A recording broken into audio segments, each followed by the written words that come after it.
Shalom, povo lindo que vai morar no céu, a graça e a paz do nosso Senhor e Salvador Jesus Cristo. É por Ele, para Ele, que são todas as coisas. E que honra, que alegria poder compartilhar com vocês esse maná, esse pão fresquinho do céu, que todos os dias nos sustenta, nos fortalece, nos traz vigor de vida. Capítulo de hoje, 2 Samuel, capítulo 12. É um capítulo onde, assim, eu posso te dizer que é impossível essa mensagem não falar ao seu coração. Porque quem nunca, olha só, presta bem atenção, quem nunca cometeu um erro e de repente achou que aquilo não era tão grave?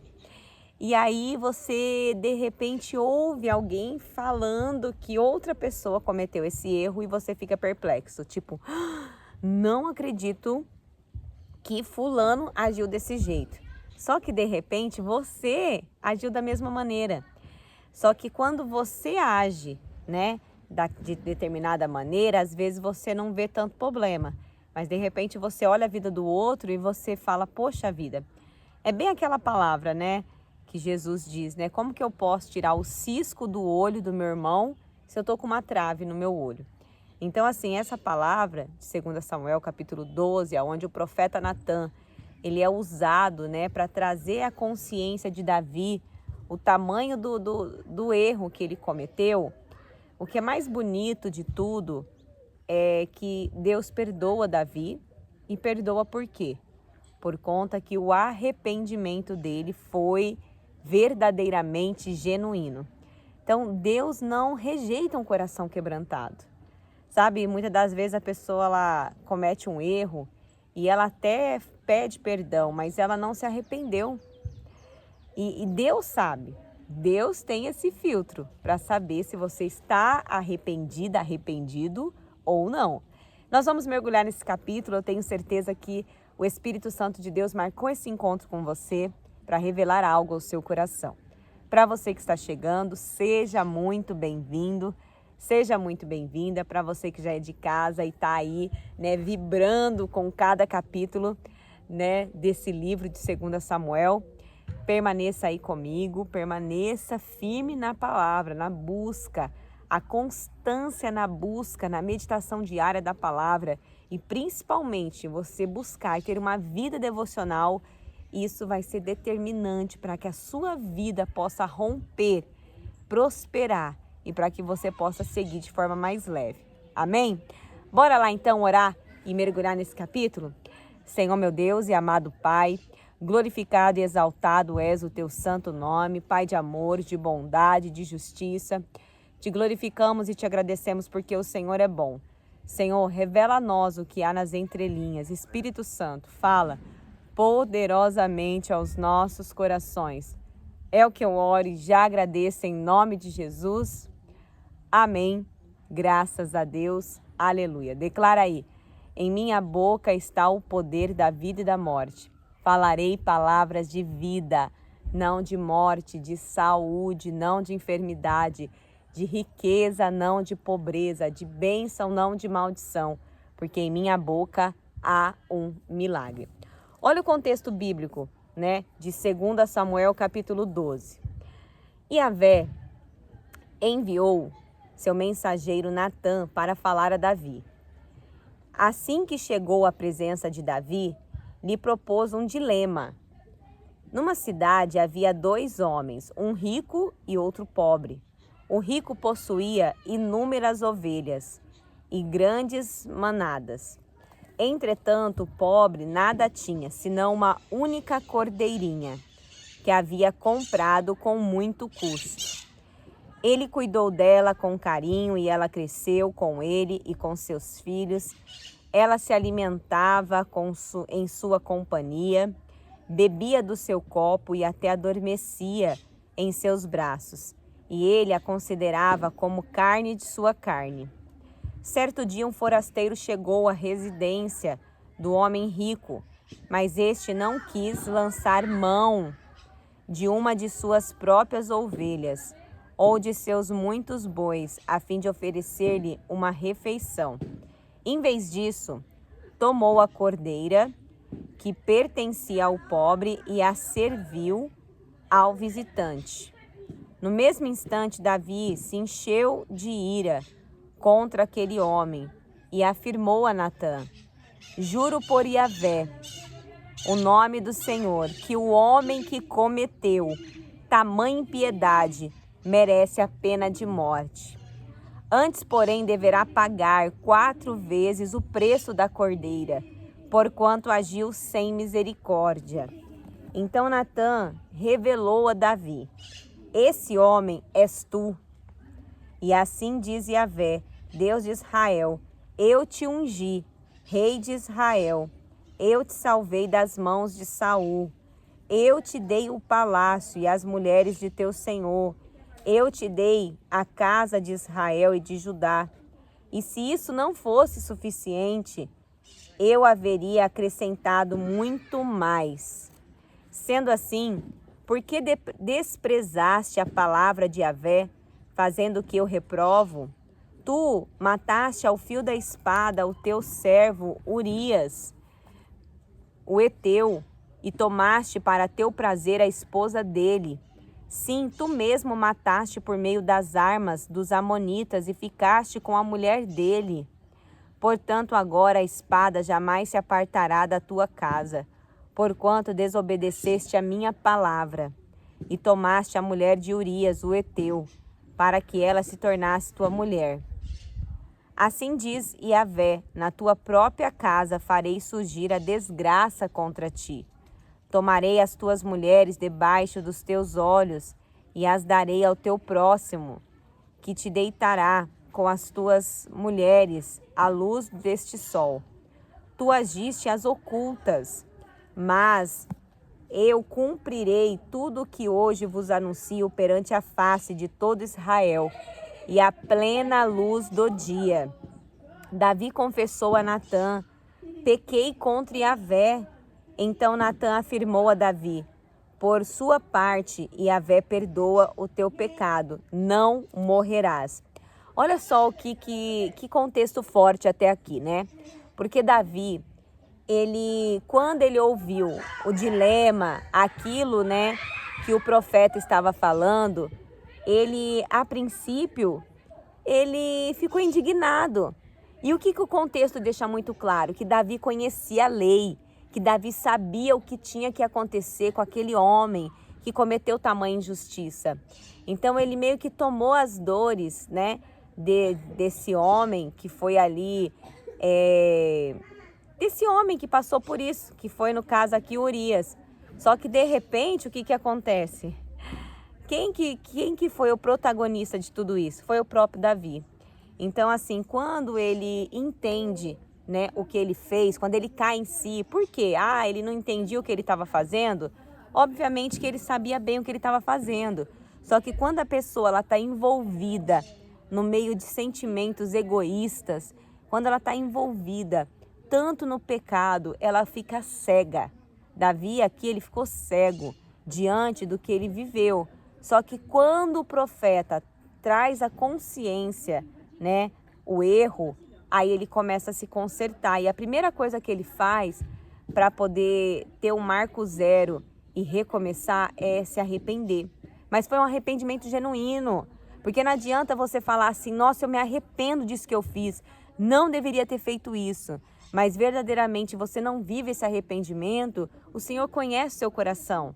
O Senhor sabe se de verdade você está arrependido ou não. E aqui o Senhor viu que Davi verdadeiramente estava, né, arrependido. E ele fala, né, no versículo 13, pequei contra Deus, né? Então Natã afirmou a Davi: por sua parte, Yahvé perdoa o teu pecado, não morrerás. Então assim, a morte talvez seria, né, um caminho, uma consequência para o pecado dele. Só que o Senhor poupa ele da morte. Porém, né, não fica por isso mesmo. Porque no versículo 14 ele diz: mas por teres ultrajado a Yahvé, mediante tua atitude, o filho que tiveste morrerá. Né? E Natã se despediu de Davi e foi para casa. Depois o Senhor feriu o menino que a mulher de Urias dera a Davi. e a criança adoeceu gravemente. Davi buscou a Deus em favor de seu filho. Observou rigoroso jejum e, recolhendo-se, passou a noite toda prostrado no chão. Então os anciões oficiais de Davi no palácio se colocaram ao lado dele a fim de encorajá-lo, a erguer-se do chão, mas ele não quis e também recusou qualquer alimento. No 7º dia, contudo, o menino morreu.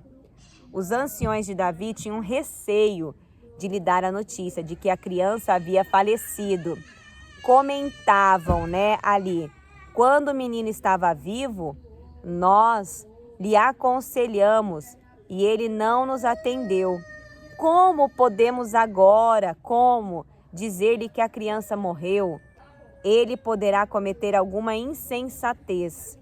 Mas Davi notou que seus oficiais cochichavam entre si e compreendeu que seu filho estava morto. Indagou-lhes Davi, o menino morreu? Diante do que eles afirmaram, sim, Senhor. Então, imediatamente, Davi se levantou do chão, lavou-se, pôs perfume e mudou as vestes. Depois, entrou no santuário de Yahvé e se prostrou. Retornou para casa e mandou que lhe servissem refeição e comeu. Então, quer dizer, Davi ele deixa uma grande lição aqui para nós. Ele, enquanto o menino estava doente, ele entendia que alguma atitude dele de humilhação, de busca, de jejum, poderia mudar. Só que a partir do momento que o menino morreu, ele sabia que não havia mais o que fazer, Então eu penso assim, eu sei que é muito duro a gente lidar com um ente querido, com uma pessoa que a gente ama, doente. Então, enquanto a gente tem essa pessoa em vida, enquanto há vida, há propósito, Então, se tem sangue correndo na veia ali, vamos orar. Vamos declarar a vida de Deus, vamos buscar, vamos se esforçar. Mas morreu, aí a gente vai se encontrar na eternidade. Aí, Aí é com Jesus. Então, olha, quando ele ficou sabendo então que o menino morreu, ele foi comer, ele foi tomar um banho, ele foi retomar a vida. Versículo 21. Seus anciões e conselheiros lhe perguntaram, por qual motivo ages desta maneira, Enquanto a criança estava viva, jejuaste e pranteastes, mas agora que o menino está morto, te erguestes com vitalidade e vieste a comer? Então lhe respondeu, enquanto meu filho vivia, jejuei e muito lamentei, porquanto afirmava, quem sabe, Yahvé venha se compadecer de mim e permitirá que a criança viva. Mas agora que o menino está morto, por que jejuarei? Poderei fazê-lo voltar à vida? Jamais. Eu sim, é que irei para onde ele está, mas ele não voltará para mim. Então é uma grande lição aqui que Davi nos deixa. Versículo 24. Então Davi consolou sua esposa Betseba e, havendo tido relações sexuais com ela, Betseba gerou um menino, a quem Davi decidiu dar o nome de Salomão, e o Senhor muito o amou. E por isso ordenou ao profeta Natã que enviasse um mensageiro a Davi. E Natã passou a chamar o menino de Jedidias, amado do Eterno. Entrementes, Joabe seguiu atacando Rabá, a capital da nação dos Amonitas, e conquistou a fortaleza real. Concluída esta ação militar, Joabe enviou homens de confiança com a missão de entregar a seguinte mensagem a Davi: guerreei contra Rabá e já tomei controle total de seus reservatórios de água, Agora, pois, coloca o restante das tropas, cerca a cidade, conquista, a fim de que teu nome passe para a história e as honras da posse, não sejam dadas à minha pessoa. Então Davi reuniu todas as tropas e marchou para Rabá. Lutou contra ela a batalha final e a conquistou. Em seguida, tirou a coroa da cabeça de Malcã, Deus e rei dos filhos de Amon. E esta, em ouro maciço, pesava cerca de 35 quilos, isto é, 1 talento toda ornamentada com pedras preciosas, e ela foi colocada sobre a cabeça do rei Davi. Levou também Davi de Rabá grande quantidade de bens, como espólio de guerra. Quanto à população de Rabá, ele os trouxe e os pôs a trabalhar com serras, enxadas e machados de ferro, e em fornos de tijolos, e assim agiu para com todas as cidades dos filhos de Amon. Logo depois, Davi voltou com todas as suas tropas para Jerusalém. A vida continuou, né? A partir do momento ali que o menino faleceu, Deus deu outro filho, e que coisa linda, né? Amado do Eterno. Então, assim, houve o arrependimento genuíno, maravilha, mas as consequências daquele arrependimento você vai ter que colher. A gente está no retiro de jovens e a gente viu um testemunho, né, de um ex-traficante, de um homem que estava ali servindo a Satanás e sendo ali instrumento de destruição. Quando ele se converteu, é óbvio que os amigos vão apoiar, vão ali, né, ficarem felizes pela posição dele, mas coisas que ele semeou lá atrás, ele pode colher até hoje, porque inimigos foram ali feitos e situações, pessoas prejudicadas. Então, assim, ainda existem consequências. Então, a gente vai entender o quê? Que a vida, ela segue, a vida, ela continua. Eu e você, nós vamos nos arrepender, vamos mudar de atitude, vamos nos reposicionar e vamos seguir com a vida. Mas algumas consequências podem vir, né? Então, quando nós formos agir, nós precisamos ter ali uma cautela, porque tudo vai ter uma consequência. Quem dera, né? Se nós pudéssemos ali viver esse arrependimento e as coisas terminariam e tudo, e a vida seguiria e sem nenhuma consequência, mas não existe isso, né? A consequência, ela vai vir e nós precisamos ali estar respaldados em Cristo, buscando todos os dias no Senhor, se fortalecer a mente, o coração, para a gente não desanimar. Amém? Vamos orar? Senhor, meu Deus e amado Pai, glorificado e exaltado és o teu santo nome. Pai de amor, de bondade, de justiça, te glorificamos e te agradecemos porque o Senhor é bom. Obrigado por esta palavra, obrigado pelo teu direcionamento, obrigado porque o Senhor até aqui tem nos fortalecido, Senhor.